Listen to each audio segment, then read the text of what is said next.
you have a volunteer, they're not joining that because of the money. They're there because they're passionate and they want to know that their work is valued. And what you just highlighted here, I love it.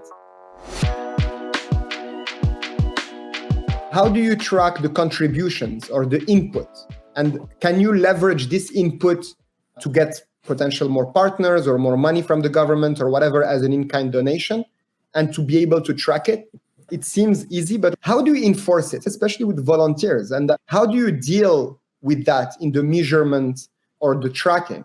Because what you don't track or you don't measure, you don't improve. So how do you deal with that? Exactly. And honestly, it took us a bit of time. Do you have a big stick? Yet. Do you have a stick and you're like run after people with there's a few sticks. He's Russian. Of course there's a stick. There's different dimensions, right? And with digital age, we can like reach further. No.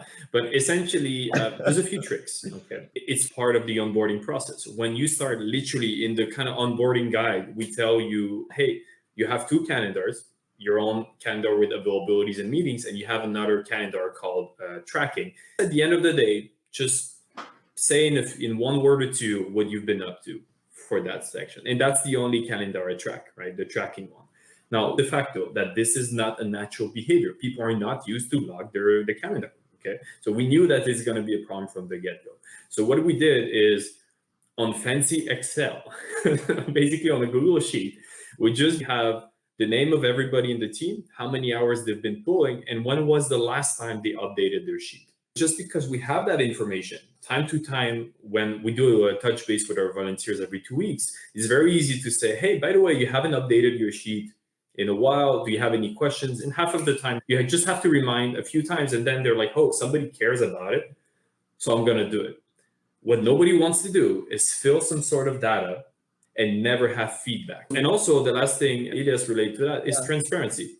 I have to do it too, right? If I ask you to do it, I have to do it. Otherwise, that's not fair.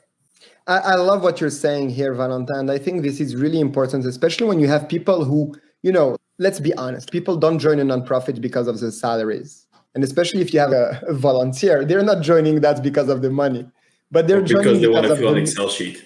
Yeah. Exactly. But this is important.